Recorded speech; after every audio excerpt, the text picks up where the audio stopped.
Assalamualaikum warahmatullahi wabarakatuh. Selamat pagi anak-anak. Gimana kabarnya? Sehat semuanya? Alhamdulillah. Kali ini kita bertemu kembali dalam mata pelajaran bahasa Indonesia. Baik anak-anak, sebelum pembelajaran hari ini kita mulai, mari sama-sama kita berdoa terlebih dahulu ya.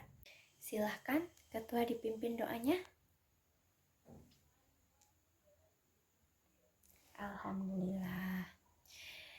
Berdoa sudah selesai dan sekarang Ibu minta kepada kalian untuk mencek di sebelah kanan dan kirinya apakah ada teman-temannya yang tidak hadir pada hari ini.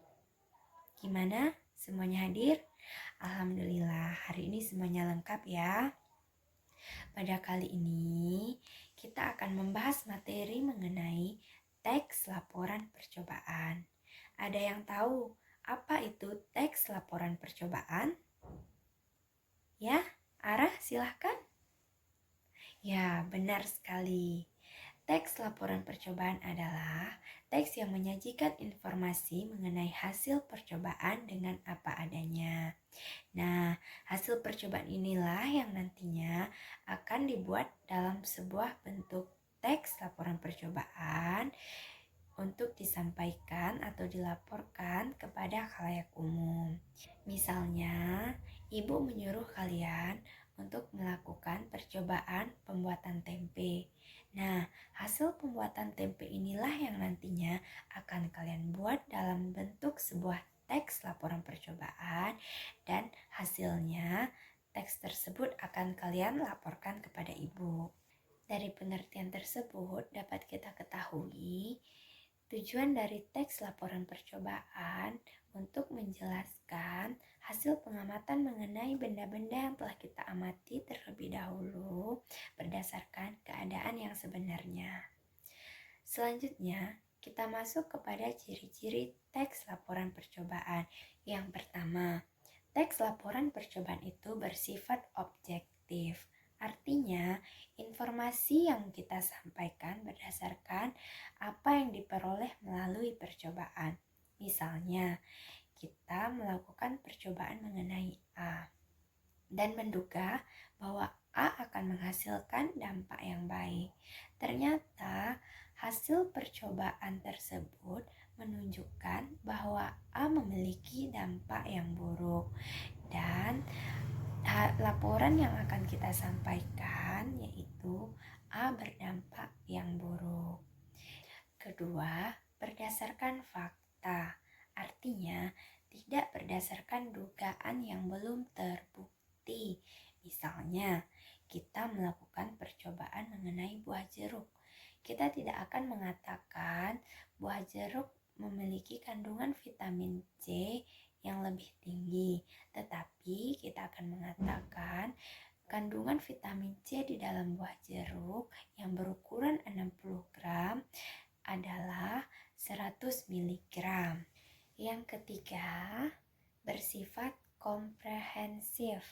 Artinya, laporan percobaan akan menguraikan bagian per bagian secara lengkap dan masing-masing bagian tersebut dijelaskan secara detail. Selanjutnya, kita masuk kepada struktur dari teks laporan percobaan yang terdiri atas pernyataan umum dan uraian. Pada bagian pernyataan umum berisi klasifikasi aspek dari sesuatu yang diuji cobakan seperti alam, tumbuhan, alat, dan lain-lain yang dibahas secara umum. Adapun yang menjadi bagian dari uraian yaitu gambaran sesuatu yang dibahas secara rinci, bagian per bagian, kebiasaan, hingga sesuatu yang dibutuhkan untuk hidup dan perilaku alamiah bagi makhluk hidup. Selanjutnya, kita masuk kepada kaidah kebahasaan teks laporan percobaan. Terdiri dari yang pertama, kata aspek umum atau kelompok seperti kendaraan roda 2, transportasi umum, keluarga kucing, ikan tawar, mamalia, dan sebagainya.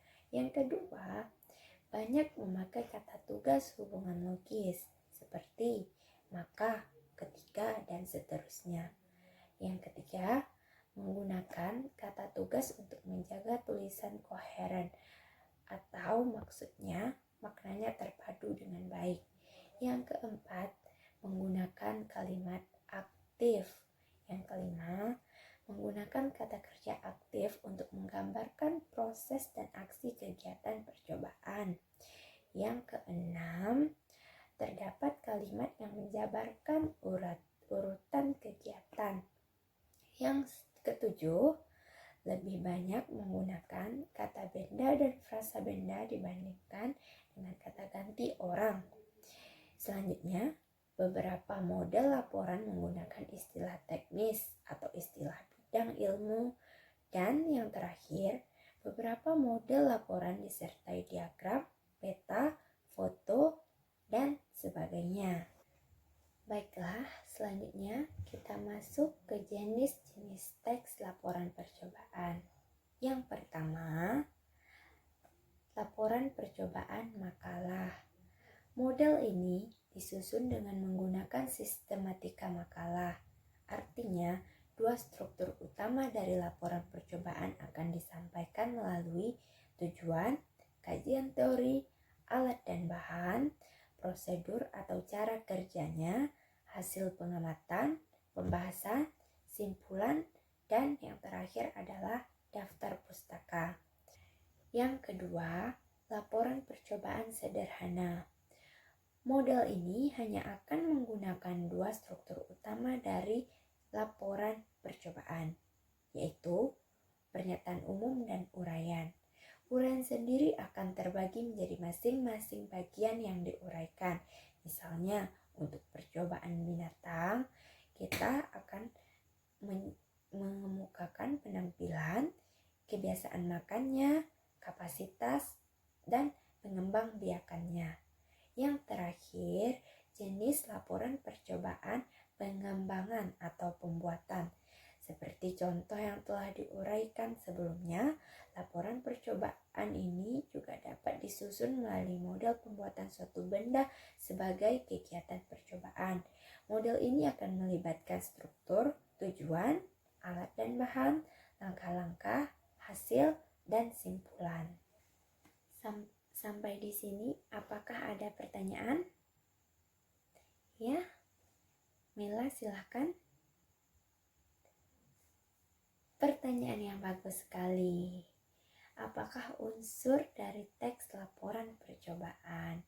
Seperti yang Ibu jelaskan di bagian struktur dan jenis-jenis teks tadi, unsur dari teks laporan percobaan terdiri atas judul percobaan, latar belakang, rumusan masalah, tujuan percobaan, alat dan bahan, prosedur kerja atau langkah-langkah kegiatannya, hasil percobaan yang merupakan unsur lain yang juga penting dan harus terdapat di dalam sebuah teks laporan percobaan. Dan yang terakhir berupa kesimpulan.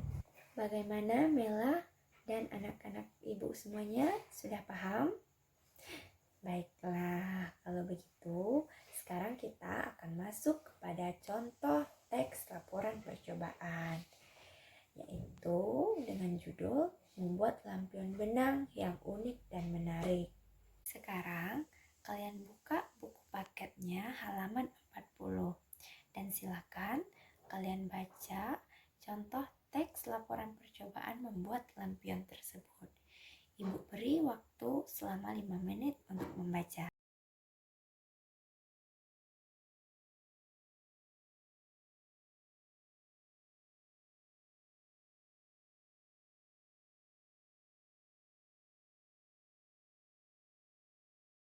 Sudah 5 menit? Semuanya sudah selesai membaca? Bagus. Apakah ada pertanyaan? Tidak ada? Baiklah, sekarang Ibu yang bertanya kepada kalian ya. Dari contoh teks laporan tersebut, siapa yang tahu Teks laporan percobaan membuat lampion benang yang unik dan menarik itu termasuk ke dalam jenis teks laporan percobaan yang mana? Ada yang tahu? Tidak ada? Baiklah, teks laporan percobaan membuat lampion benang yang unik dan menarik itu termasuk ke dalam teks laporan percobaan pengembangan atau pembuatan. Kenapa demikian? Karena teks tersebut mempunyai struktur yang terdiri atas tujuan, alat dan bahan, langkah-langkah pembuatan, hasilnya, dan simpulan. Baiklah, sampai di sini. Apakah ada pertanyaan? Tidak? Berarti semuanya sudah paham ya? Alhamdulillah. Karena waktu kita sudah habis, maka pembelajaran pada hari ini kita tutup dengan Alhamdulillahirrabbilalamin. Terima kasih atas perhatian semuanya. Sampai berjumpa kembali pada minggu depan. Ibu ucapkan Assalamualaikum warahmatullahi wabarakatuh.